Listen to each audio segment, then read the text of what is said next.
이제 우리가 지난 시간에 본 것은 21장 끝까지 보았죠. 바울이 예루살렘에 온 목적이 주님의 은혜를 예루살렘에도 증거하기 위해서 예루살렘에 왔습니다. 어떠한 환난과 어려움이 있다 할지라도 복음 증거를 하겠다. 여기서도 바로 이러한 마음으로 왔는데 오자마자 벽에 부딪히죠. 일단 교회 안에서 부딪혔어요. 예수 믿는 사람들이 왜 당신은 율법을 지키지 않느냐? 사실 생각해보면 말이 안 되는 얘기예요. 예수님이 오셔서 구약의 모든 율법이 완성되어서 예수님 은혜 안에 자유함이 있는데 그것을 알지 못하는 교회 안의 성도들. 근데 거기서 바울이 좀 애매한 일을 합니다. 그 교회에 그들의 소리를 들은 장로들의 말을 듣고 결국은 결례의 예를 행합니다. 또 나시린에 서원하서 머리를 깎는 사람의 비용도 됩니다. 그게 과연 잘했나 못했냐? 상당히 그 이후로도 논란이 되는 일이고 바울 스스로도 내가 잘했는지 못했는지 끊임없이 생각할 수 있는 그런 일을 했어요. 그리고는 복음을 증거해야 되는데 오히려 복음 증거하려고 하는 사람들에게 맞아 죽을 지경이 됐습니다. 천부장이 아니었으면 죽었죠. 성전 앞에서. 결국 그들에게 정말 도망가다시피 그 로마 병정에 그 요새에 들어가면서 계단으로 오르다가 천부장의 허락을 맡아서 그들에게 얘기를 합니다. 그것이 22장의 얘기예요. 22장. 부형들아, 내가 지금 여러분 앞에서 변명하는 말을 들으라. 수많은 사람들 앞에서 얘기를 합니다. 자기가 어떻게 예수님을 만났는지. 자기는 바리새파다. 근데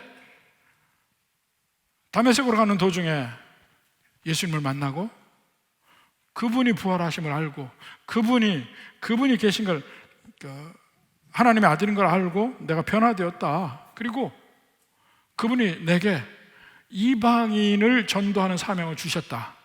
이 얘기까지 하니까 그 유대인들이 다 뒤집어집니다.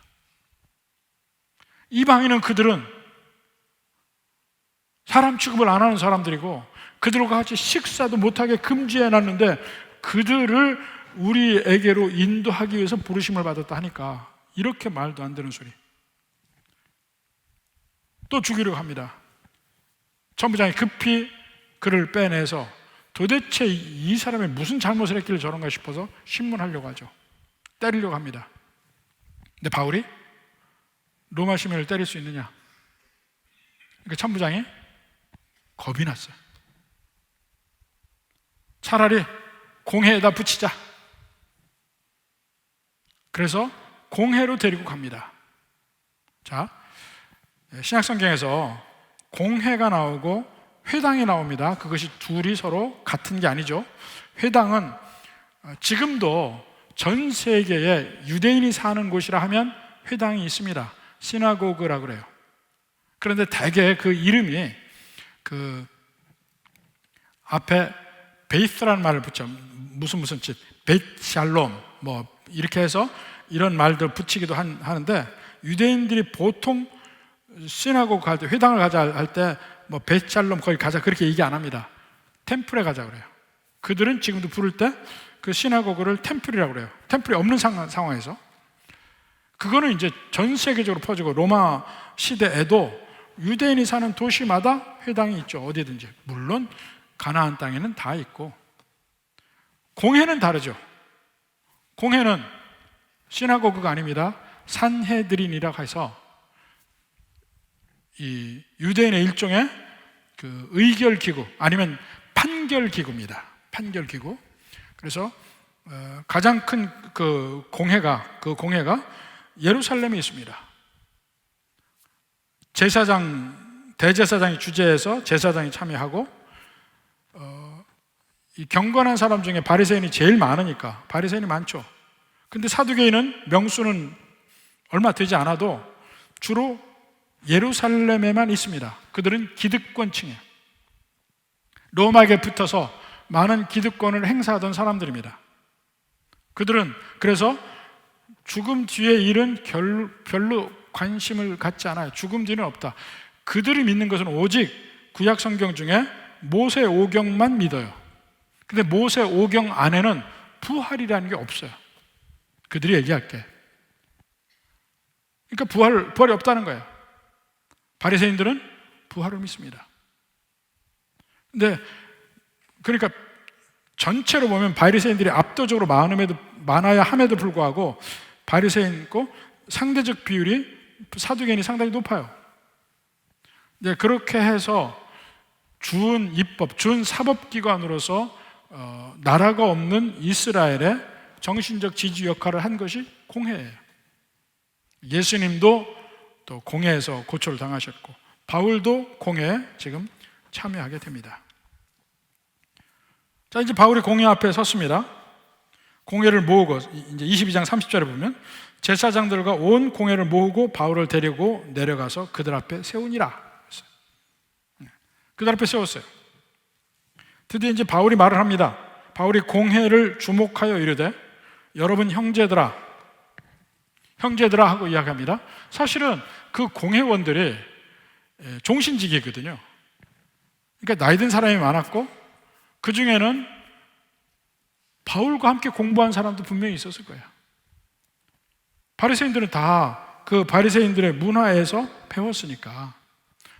바울은 가말리엘의 문화였잖아요. 그 당대의 최고의 지성이 가말리엘입니다. 가말리엘도 그 공회원 중에 앉아있고 그 제자들도 많이 있어요. 그러니까 바울이 형제들을 하는 것이 의미가 있고 그들의 마음을 열기 위해서 그렇게 얘기를 했던 것 같아요. 그리고 말을 시작을 하는데 오늘까지 나는 범사의 양심을 따라 하나님을 섬겼노라 하고 이제 자기 변명을 시작을 하는데 갑자기 대제사장 아나니아가 바울 곁에 서 있는 사람들에게 그 입을 치라 명했습니다. 입을 치라. 그러니까 바울이 바로 답을 합니다. 3절에 바울이 이르되 회칠한 답이여 하나님이 너를 치시리로다. 네가 나를 율법대로 심판한다고 앉아서 율법을 어기고 나를 치라 하느냐? 그 율법이 뭐냐면 이스라엘 사람들은 뺨을 때리면 안 돼요. 이스라엘 사람들에게 뺨을 치는 사람은 하나님의 영광을 치는 것이다 라고 되어 있어요. 해서는 안 되는 일이에요. 그런데 율법을 누구보다도 지키는 대제사장이 율법을 어기는 말을 한 거예요. 뺨을 치라, 입을 치라 했으니까. 그러니까 그에게 대해서 회칠한 담이요. 사실 그 당시에 담도 회칠하지만 특히 무덤에 회칠을 많이 했습니다. 깨끗하게 보이려고. 그러니까 회칠한 무덤을 보면 겉으로는 깨끗한데 그 속에 뭐가 있습니까? 썩은 게 돼요. 썩은 게. 시체가. 가장 나쁜 욕 중에 하나였습니다. 우리 욕에도 그런 거 있잖아요. 이 썩을 놈아. 그 자식들한테 그 소리를 많이 했어요. 옛날에 보면 이 썩을 놈아 그래. 근데 그거 상당히 큰 욕인데 여기도 회칠한 다미어가 거의 그런 수준이에요. 근데 사실 이 면도 바울의 행동에 좀 의문이 가는 됩니다. 바울이 잘했느냐? 별로 잘한 것 같지가 않아요. 물론 그도 옆에 사람들이 아니 대제사장에게 이 회칠한 다미어 이게 무슨 소리냐? 왜 욕을 하냐? 할 때 그분이 대제사장이십니까? 저는 몰랐습니다 하고 얘기를 바로 하잖아요. 그렇게 한 것이 물론 잘못된 것이라 할 수 있어요. 거기에 비해서 예수님은 어떻게 했습니까? 예수님은 그럴 때 욕하지 아니하시고 마주 그대로 대하지 아니하셔요. 베드로전서 2장 23절 봅시다. 욕을 당하시되 맞대어 욕하지 아니하시고 바울은 욕했죠. 고난을 당하시되 위협하지 아니하시고 너 내가 가만둘 줄 아냐? 나중에 내가 여기서 나가게 되면 널 가만두지 않겠다. 뭐 또 쓰는 말 있어요. 너 밤거리 가다 조심해라. 위협하지 아니하시고 오직 공의로 심판하시는 이에게 부탁하시며. 개인적인 일이 걸렸을 때 마주 싸우지 말고 하나님께 부탁을 하라. 이게 공적인 일이 아닙니다. 개인적인 일이에요. 네? 근데 자, 예수님은 그렇게 하셨단 말입니다. 예수님에게 그렇게 하는 사람들에 대해서 마주 욕하지 아니하시고 위협하지 아니하시고. 그러니까 바울도 아무리 위대하다 하지만 바울이 하는 일들, 하는 말들 보면 실수하는 일들이 있어요.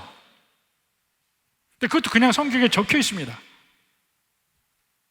사실 그와 같은 일들이 다른 믿음의 조상들에게도 많이 볼 수 있습니다. 구약의 위대한 믿음의 조상, 시편 대부분의 저자 다윗도 간음을 하고 살인했어요. 개인적인 이유로. 전쟁에 나가서 이 적군을 죽이는 것과는 다른 얘기입니다. 개인적인 일 때문에 범하는 것이 이게 그런 겁니다. 또 요나도 하나님의 말씀을 받고 사명을 받았음에도 불구하고 도망하잖아요. 그 일을 피해서. 베드로도 예수님을 지킨다는 이름으로 제사장의 그 하인들과 로마 병정이 왔을 때 그 하인 중에 말고의 귀를 자기 칼로 자르잖아요. 전부 잘못된 행동들이에요. 그러나 성경에 그냥 기록이 되어 있습니다. 아무런 꾸밈 없이 미화시키지 않고 영웅화시키지 않아요. 아무리 하나님을 따르는 사람들도 다 약점이 있고, 아무리 하나님을 따르는 사람이라 할지라도 그들도 죄인이고 그들도 죄를 짓고, 그런 면이 그냥 적나라하게 나와 있는 것이 성경입니다. 왜냐하면 인간은 원래 그런 거니까. 그렇지만 그 가운데서 나를 치고 복종시키려고 노력하면서 주님을 따라가는 것이 우리의 인생이라는 거예요.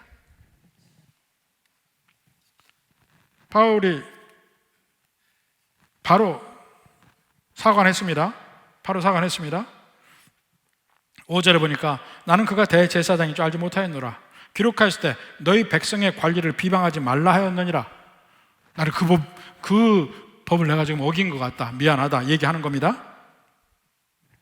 근데 이제 바울이 하나의 작전을 씁니다. 6절에 보니까 바울이 그중 일부는 사두개인이요 다른 일부는 바리새인인 줄 알고 공회에서 외쳐 이르되 여러분 형제들아, 나는 바리새인이요 또 바리새인의 아들이라. 죽은 자의 소망 곧 부활로 말미암아 내가 신문을 받노라. 여기도 사실은 바울이 절반의 진실만 얘기했어요. 죽은 자의 부활만 얘기한 거 아니죠. 예수님의 부활을 얘기했지. 예수님의 부활이 있기 때문에 모든 다른 죽은 자의 부활, 산 자의 부활 다 얘기할 수 있어요. 근데 그건 빼놓고 하여튼 부활에 대해서 얘기했다는 거예요. 맞긴 맞아요.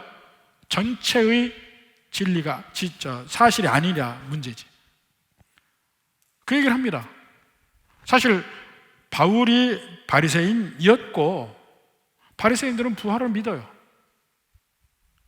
왜냐하면 그 뒤에 역사서나 선지서나 부활에 대해서 나오니까. 그 얘기를 하니까 많은 바리새인들은 그게 수긍이 가죠. 그렇지, 우리가 부활을 얘기하는데 부활을 얘기했다고 뭐가 잘못됐나? 합니다. 사두개인은 발끈합니다. 부활이 뭐가 있냐? 왜 그렇게 발끈할까요?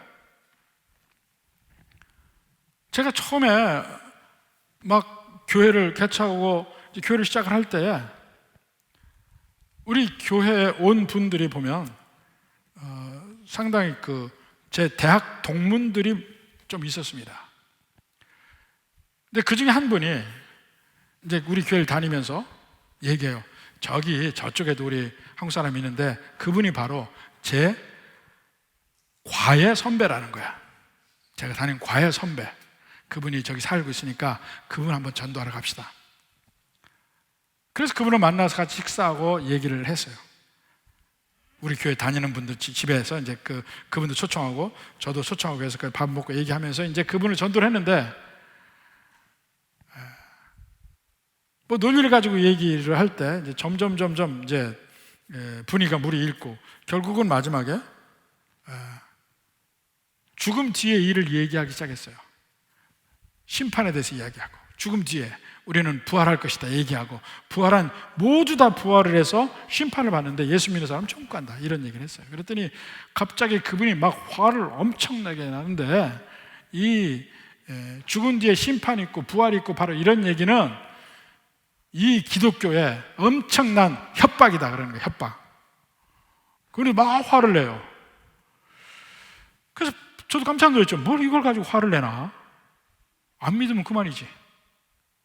근데 이 죽은 뒤에 심판이 있고 부활이 있고 이런 얘기가 자기 마음을 흔드는 거야. 그러니까 사두개인도 부인하고 싶은데 자꾸 있다고 하니까 막 분노가 나는 거야. 자기 죽으라고 전도하는데 왜 상대편이 자꾸 해코지를 하려고 하고 막대하려고 합니까? 마음이 흔들려서 그래. 부인하고 싶은데 자꾸 아니라고 쫓아와서 얘기하는 사람 때문에 자기 마음이 힘들어요. 지금 사두개인이 그 꼴이야. 그러니까 바리새인과 사두개인이 공회 안에서 서로 막 난장판이 됐습니다. 근데 그것도 사실은 바울이에요. 일종의 전략 부재라고 할까? 바울의 목표가 뭡니까? 복음을 말하고 싶은 거 아니에요.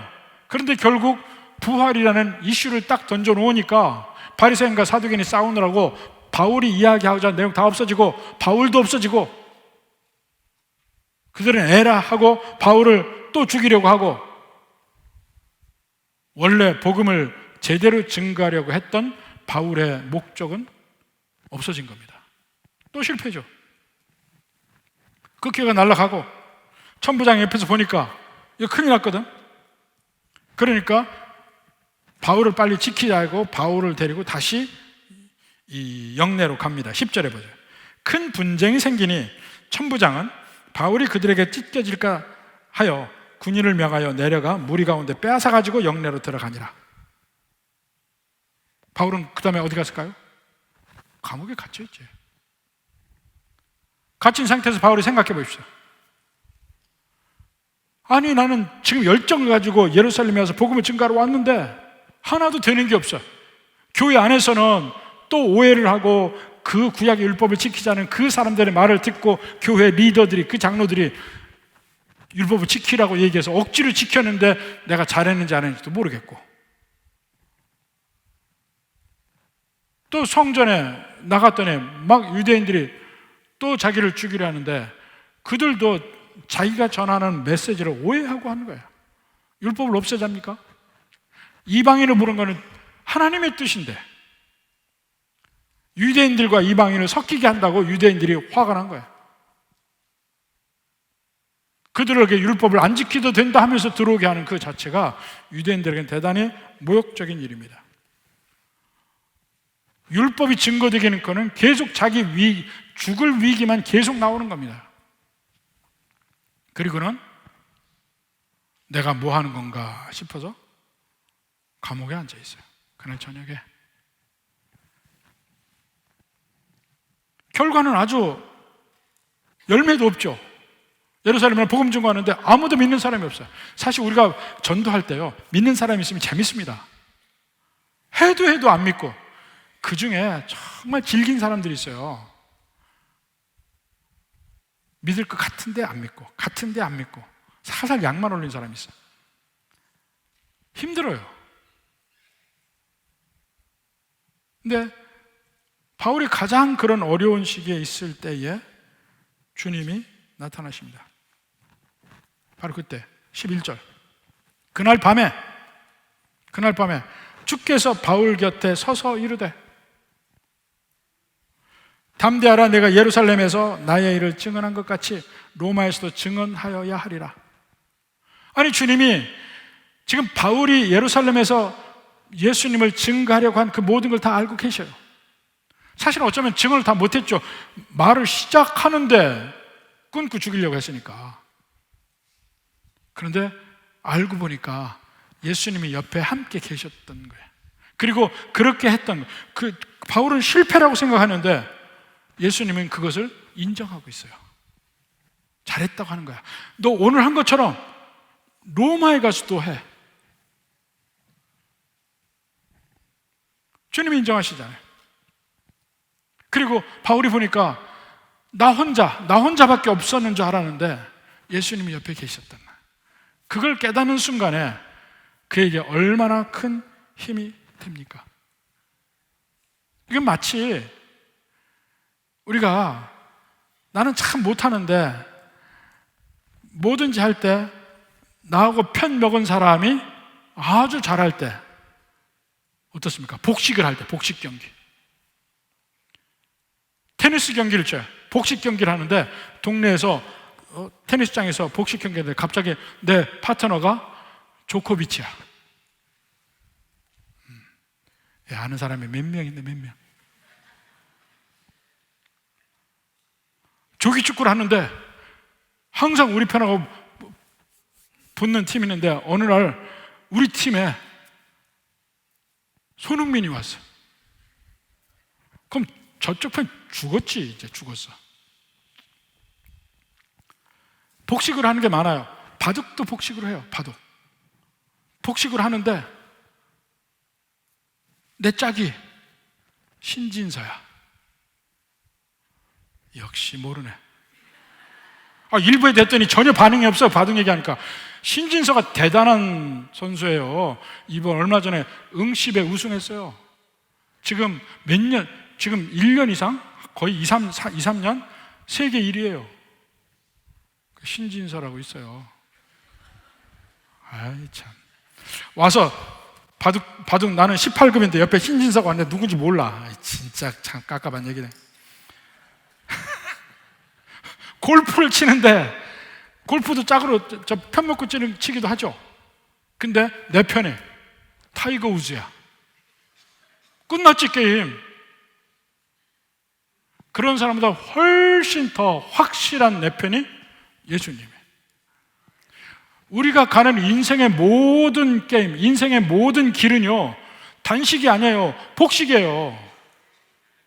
나 혼자 가는 길이 아니라니까 예수님과 함께 가는 길이고, 지금 바울이 나 혼자라고 알 즈음에 예수님이 나타나셔서 내가 너와 지금 함께 하잖아.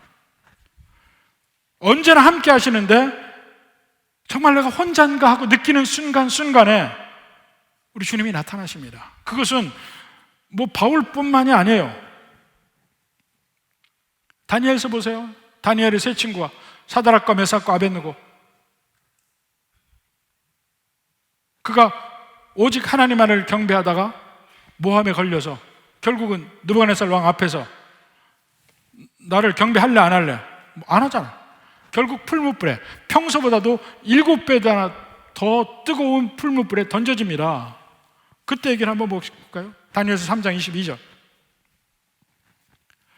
왕의 명령이 엄하고 풀무불이 심히 뜨거움으로 평소보다 7배예요. 불꽃이 사드락과 메삭과 아벳느고를 붙든 사람을 태워 죽였고, 그 불은 실질적이죠.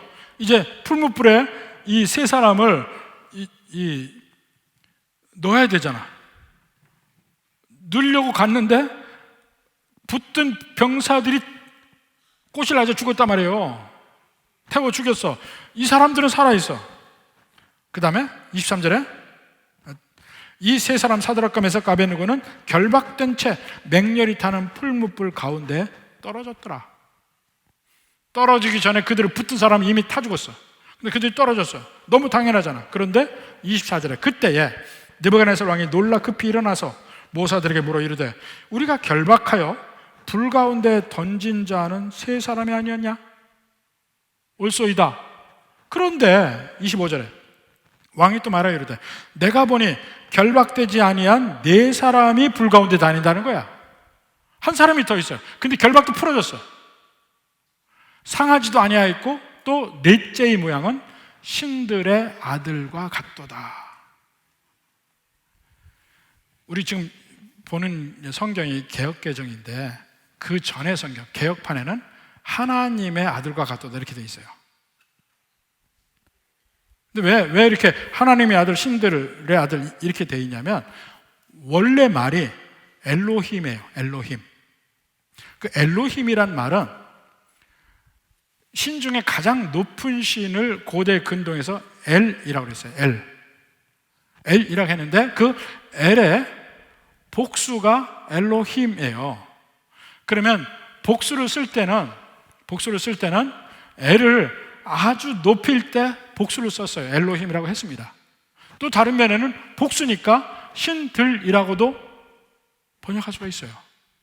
그래서 이 두 가지가 이렇게 된 거예요. 여하튼 엘로힘의 아들과 같도다 이 말이에요.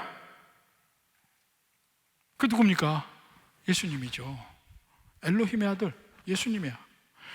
그러니까 구약 성경에 보면 끊임없이 하나님인데 세상에 믿는 백성들 앞에 이렇게 보여지게 사람의 모양으로 나오는 분이 있어요. 그분은 다 성육신 하기 전에의 예수님이라고 우리는 봅니다. 그러니까 지금 풀무불에서 세 사람이 불 속에 있는데도 상하지 않고 네 번째 사람이 같이 있는 거야. 그게 엘로힘의 아들이에요. 느부갓네살이 볼 때도 그래. 이렇게 예수님은 믿는 백성과 언제나 함께 있습니다. 그러면서 가장 어려운 순간, 혼자밖에 없다고 느끼는 순간순간에 주님은 나타나셔요. 내가 너와 함께 있다. 그 구약 성경에서 언제나 하나님이 믿는 백성에게 주시는 복 중에 가장 큰 복이 뭐냐면 내가 너와 함께 하리라 라는 복이에요. 그러니까 예수 믿는 사람은 모든 전쟁을 복식으로, 모든 게임을 복식으로 하는 거예요.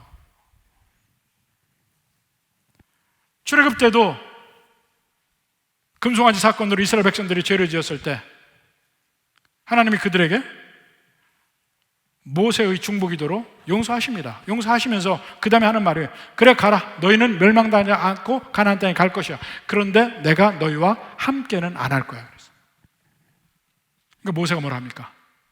끝까지 하나님을 붙들어요. 하나님이 함께하지 않으면 우리는 누굽니까? 아무짝에 쓸모없어요. 우리가 가서 그 땅을 지킬 수도 없고 복된 백성 될 수도 없어요. 하나님이 같이 가셔야 됩니다. 끝까지 기도해서 결국 모세로 인하여 하나님이 함께 하신다는 약속을 받게 돼요. 우리의 복의 핵심은 하나님이 함께 하시냐 안 하느냐의 차이예요.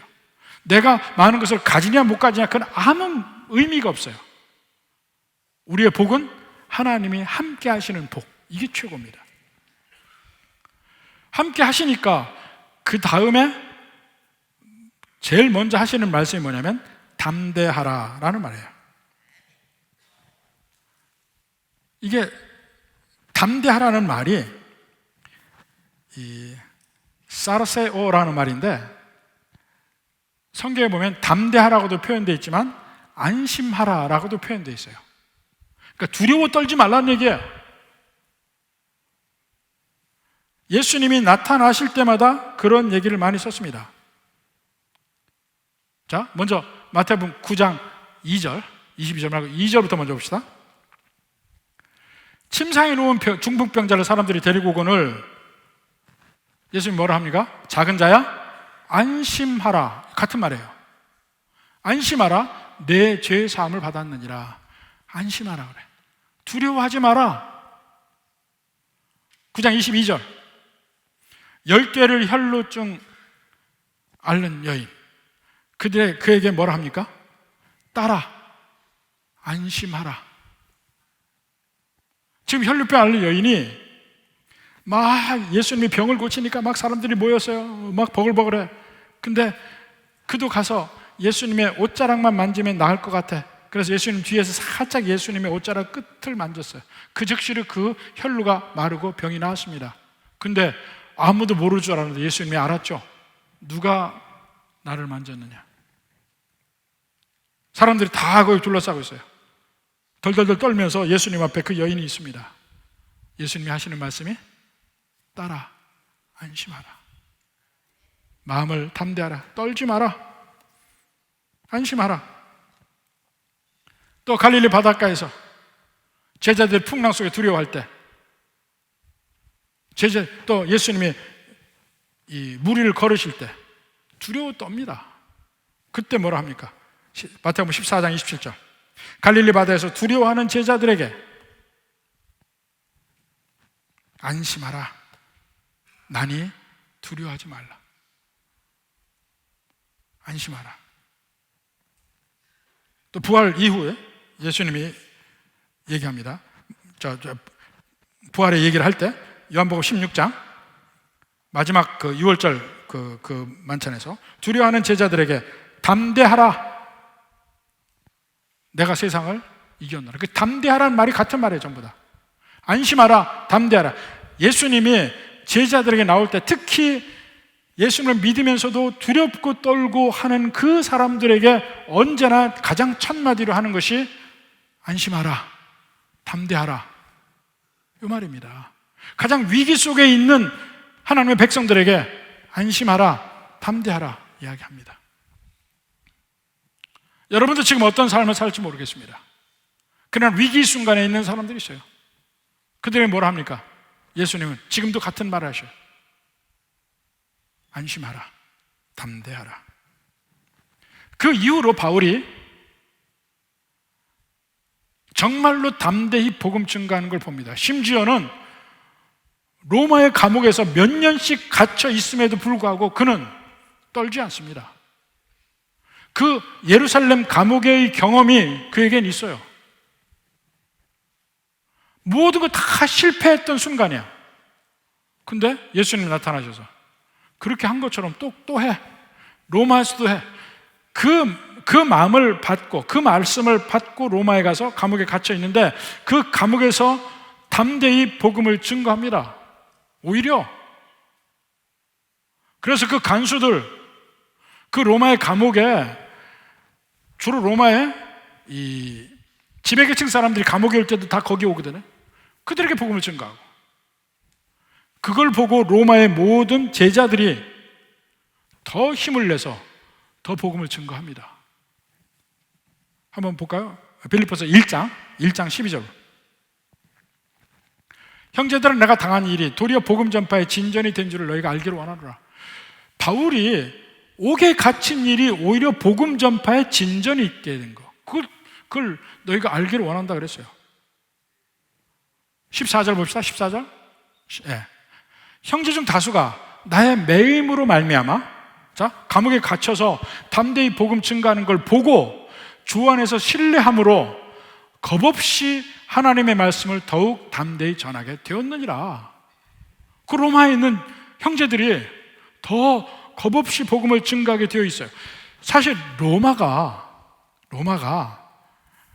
한 200~300년 뒤에 로마 전체가 기독교 국가가 됩니다. 근데 그것이 로마에 믿는 사람들이 대다수가 돼서 기독교 국가가 된 것이 아니에요. 전체적으로 보면 소수였어요. 그런데 그 중에 로마, 특히 로마의 지배계층 사람들의 기독교인 비율이 압도적으로 많았습니다. 지배계층, 왕실 사람들. 그 당시 흔히 나타나는 현상 중에 하나가 뭐였냐면 그 지배계층 사람들이 그 성적으로 문란한 그 로마의 상류사회 안에서 자기들 며느리는 크리스찬 며느리를 보기 원해서 크리스찬이 다 불법되고 하는 순간에도 암암리에 크리스찬 며느리를 얻기를 원했어요. 크리스찬 며느리가 들어가서 어떻게 하겠습니까? 자기 자식들은 예수 믿는 사람으로 키우죠. 거기가 많아지는 거야. 그래서 바로 그것이 하나의 동력이 되어서 로마 전체가 기독교 국가가 돼요. 근데 그 시발점에 바울이 감옥 속에서도 로마에서 복음을 증거한 거야. 그 주변에 형제들이 보고 감옥에서도 복음을 저렇게 증거하는데 우리도 해야지. 그리고 훨씬 더 강력하게 복음이 증거하게 되었다는 거예요. 그리고 그것이 하나님의 계획이에요. 근데 그 계획의 초기가 어디냐면 예루살렘 감옥에 있던 바울이에요.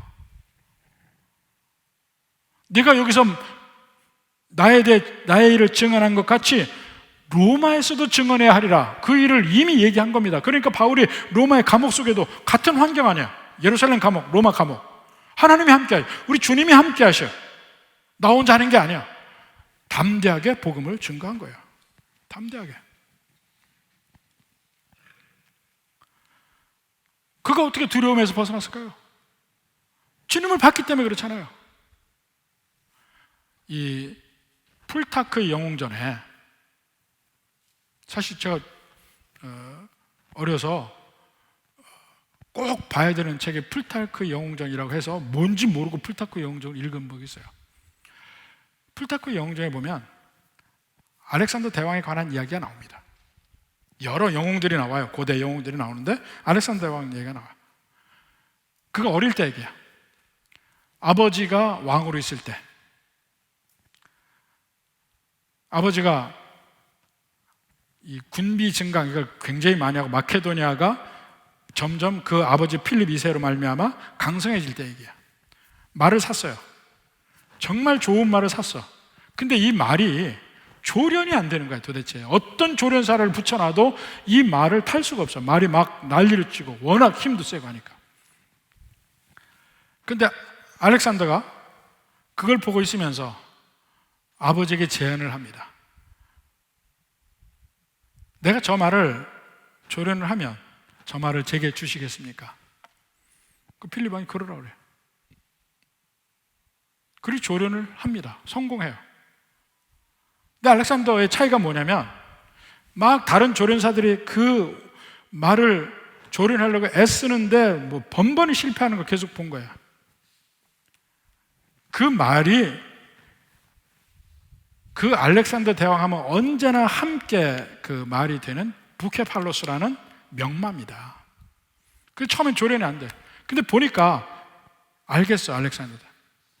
그래서 그 말을 잡고 말을 어찌하든지 그 말의 머리를 태양을 향하게 했어요.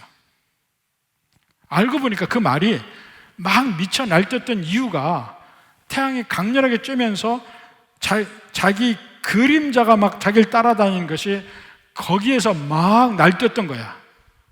근데 딱 말의 머리를 태양으로 향하니까 그림자가 안 보이잖아. 없잖아. 그래서 말을 조련하고 그 말을 받습니다.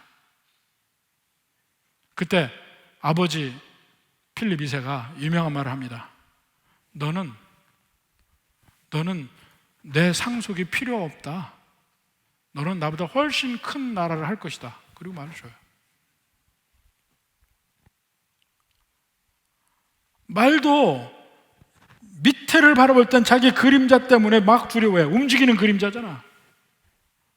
태양을 보는 순간 그 땅에 거 다 없어져요. 우리도 세상만 바라보고 있으면 세상의 그림자들은 나를 두렵게 합니다.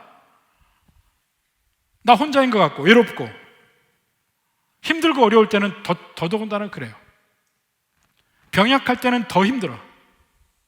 아무리 주변에 날 사랑하는 사람이 있다 하더라도 내 병을 똑같이 알아주는 건 아니잖아요. 그게 힘들어. 근데 주님은 함께 하셔. 담대하라, 안심하라, 내가 너와 함께 하리라. 함께 하셔요. 로마에서도 증언해야 하리라. 그 말 들으니까 그게 무슨 말이에요? 로마에서도 증언해야 하리라. 지금 예루살렘에서 안 죽는다는 얘기잖아.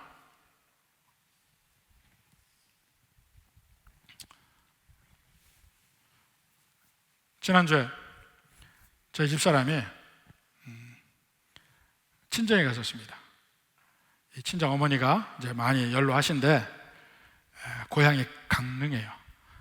강릉 한번 돌아가시 전에 한번 보고 싶다 그래서 모시고 갔어요. 가서 뭐 고향도 보고 고향 음식도 먹고 옹심이도 먹고 이러고 왔는데 오시면서 그러더래. 내년에 또 오자 그러더래. 죽기 전에 한 번만 가고 싶다 그랬어요. 근데 한 번 갔다 오시더니 내년에 또 가자. 그럼 무슨 말이에요? 내년까지는 살겠다는 얘기잖아. 내년까지 살겠다는 얘기잖아. 로마에 가서 증언하리라. 그럼 무슨 말은 뭡니까? 넌 안 죽을 거야. 로마 가서 증언할 때까지 안 죽을 거야. 그 말이잖아요. 무슨 일이 있어도 겁낼 필요 없는 거야. 아직 끝이 아니야. 모든 하나님의 백성들은요, 하나님이 주신 일을 끝날 때까지는 끝이 안 나요. 이 세상을 떠난다는 얘기는 하나님이 내게 주신 일이 끝났다는 얘기야. 항상 그 하나님의 계획을 잊지 말아야 돼.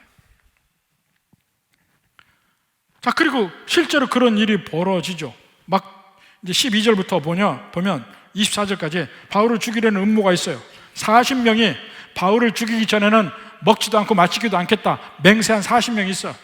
이제 내일 다시 공회로 불러오면 바울을 죽이겠다 하고 음모를 했는데 하필 거기에 바울의 생질이 있어서 16절에 바울의 생질이 그들이 매복하여 있다 함을 듣고 와서 말을 합니다. 천부장에까지 말을. 그 전도 그 이후도 바울의 가족 얘기는 한 번도 안 나와요. 딱 한 번 바울을 구할 때 생질이 나와. 하필 그 사람이 거기 왜 있어? 이게 하나님의 역사가 묘한 겁니다. 우리도 그런 일이 있었어요. 우리가 한참 막 우리 교회의 분쟁 초기에 총회에서 어떻게든지 우리를 인정받고 싶어서 막 그 총회에다가 상소하고 막 그런 적이 있습니다. 근데 그때 총회 서기한테 가서 다 설명했어요. 우리 사정을 설명하고 저쪽에 부당함을 얘기하고 다 했어요. 그래서 도와주기로 했어요. 그랬나 보다 해서. 그리고 이제 총회가 우리 겨자씨교에서 있었거든요. 그런데 갑자기 이상한 소리가 들린 거야. 뭐 이 상대편의 총회에서 그 총회에 드나드는 김모 장로가 그 총회 서기를 모셔다가 어느 호텔에다 모셔다 놓고서 극진하게 대접을 하고 뭐 이렇게 바르고 있다는 거야. 그거를 우리 교회 집사님 한 분이 바로 얼마 전에 그 호텔에 취직을 했어요. 그래서 그 현장을 봤어. 그쪽 장로님이 지물하고 막 모시고 다니고 뭐 하는 걸 봤어. 그래가지고 그 서기를 갖다가 뇌물 받았지. 그래서 우리한테 해코지 하려고 했지. 막 따져가지고 완전히 우리 해코지를 못했습니다. 그리고 거기 근무하던 집사님은 바로 그 다음에 그만뒀어. 그러니까 참 신기하지 않아요? 왜 그런 일이 벌어졌을까? 근데 그런 일이 우리한테 여러 번 있었습니다. 참 묘한 일들이 여러 번 있었어요. 여러 번. 그게 다 모여서 우리 교회를 지킨 거지, 하나라도 삐끗했으면 우리 교회 못 지켰어요. 기적이야, 기적. 그러니까 이걸 보고도 야, 신기하네. 우리가 당한 일 이 사람들도 또 당했구나. 바울도. 바울의 생질이 들었대. 바로 옆에서. 어떻게 거기 있겠는데 모르는 거지.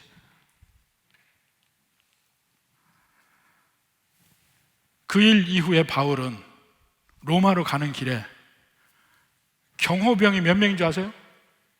경호병, 바울의 경호병 470명이야. 봐요.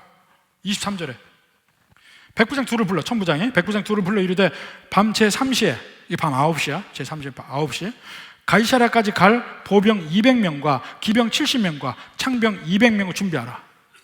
470명이야. 470명 왜 가죠? 바울 한 사람 지키려고. 아마 한 사람을 지키는데 경호 인력이 470명 붙는 거는 대통령 말고는 없을 거예요. 대통령도 그렇게 많이 붙나? 470명 같이 따라가는 거야. 이건 왕의 행렬보다 더하지. 하나님이 바울을 그렇게 지키신다니까. 비록 묶여서 죄수의 몸으로 가도 그를 지키는 병사가 470명이야. 기가 막힌 일 아닙니까? 로마에 가서도 증언해야 하리라. 그 일이 일어나고 있는 겁니다. 우리의 섬김도 이와 같을지 몰라. 우리의 섬김도. 미국에서 있었던 일입니다. 피아니스트가 공연이 있었습니다. 많은 사람들이 공연장에 모였어요. 네, 공연이 아직 시작되기 전이야. 근데 그 엄마를 따라왔던 한 어린애가 엄마가 다른 사람하고 막 공연 전에 얘기하고 있는 사이에 싹 무대에 올라가서 피아노를 만지고 치고 싶어서 치는데 젓가락 행정을 친 거야. 땡땡땡땡땡땡땡땡땡땡땡 이걸 친 거야. 얼마나 시끄러워요. 애들 피아노 배우면요, 어디 놀러 갈 때마다 피아노만 있으면 젓가락 행정을 쳐. 그 공연장에서 아니 저게 뭐냐 막 이렇게 됐잖아요. 원래 공연하던 피아니스트도 봤어요. 얼른 준비해가지고 쫓아 올라가서 아이가 그 그랜드 피아노에서 젓가락 행정을 치는데 옆에서 거기다가 화음을 넣기 시작했어요. 화음을. 젓가락 행진곡 그 시끄러운 데를 그 피아니스트가 막 화음을 넣으면서 멋진 곡으로 바뀌기 시작하는 거야. 우리는요, 하나님 일을 한다고 할 때 기껏 해야 젓가락 행진곡이야. 잘 못해요, 사실은. 저도 마찬가지고 여러분도 마찬가지고 복음 증거한다고 해도 실수도 많이 하고 우리 상대편 화나게만 만들고 그럴 때 많이 있습니다. 그런데 우리는 단식이 아니야, 복식이야. 옆에 타이거 우즈보다 더 센 분, 조코비치보다 더 센 분, 여러분이 모르지만 센 신진서보다 더 센 분이 우리와 함께 있다니까.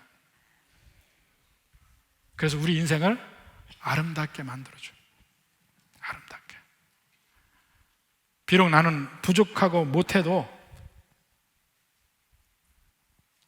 우리 주님은 우리 인생을 함께 하시면서 아름답게 만드십니다. 부디 이러한 복과 은혜가 넘치는 여러분이 되기를 주님의 이름으로 축원합니다.